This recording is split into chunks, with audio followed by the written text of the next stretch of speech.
مسئلہ کشمیر کے 10 اہم حقائق۔ بر صغیر کی تقسیم کے وقت ہندوستان میں 565 کے قریب خود مختار ریاستیں تھیں، جن کو برطانوی حکومت نے یہ حق دیا کہ وہ پاکستان یا بھارت کے ساتھ رہنے کا فیصلہ مذہب کی بنیاد پہ کر سکتی ہیں۔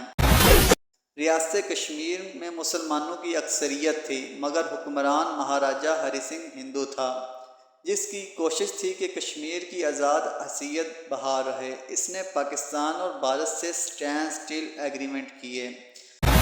مہاراجہ ہری سنگھ نے برطانوی فوج کے مسلم سپاہیوں سے اسلحہ چھین کر کشمیر کی ہندو آبادی میں بانٹنا شروع کیا۔ مسلم آبادی اس بات پہ مشتعل ہو گئی اور بغاوت کر دی۔ کشمیری مجاہدین کو پاکستان کے پشتون قبائل کی بھی مدد حاصل ہو گئی۔ گھبرا کر ہری سنگھ نے بھارت سے فوجی مدد مانگی۔ بھارت نے اس شرط پر مدد کا وعدہ کیا کہ وہ کشمیر کا الحاق بھارت کے ساتھ کر دے۔ ہری سنگھ نے اکتوبر 1947 میں کشمیر کا الحاق بھارت کے ساتھ کر دیا اور خود دلی میں پناہ لے لی۔ پاکستان نے اس الحاق کو ماننے سے انکار کر دیا کیونکہ ابھی اسٹینڈ اسٹل معاہدہ قائم تھا۔ ہری سنگھ الحاق کی کسی دستاویز پر دستخط کرنے کا مجاز ہی نہیں تھا۔ 27 اکتوبر کو بھارتی فوجیں کشمیر میں داخل ہو گئیں اور پاکستان اور بھارت کے درمیان باقاعدہ جنگ چھڑ گئی۔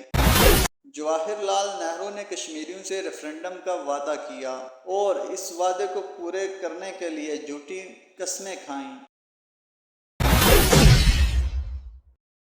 بھارت کشمیر کا معاملہ اقوام متحدہ میں لے گیا۔ 13 اگست 1948 کی قرارداد میں طے پایا کہ کشمیری ریفرنڈم کے ذریعے فیصلہ کریں گے کہ وہ پاکستان کے ساتھ رہنا چاہتے ہیں یا ہندوستان کے ساتھ رہنا چاہتے ہیں۔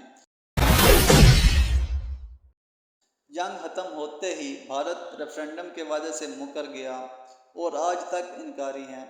کشمیری بھارتی جبر کے تحت زندگی گزارنے پر مجبور ہیں۔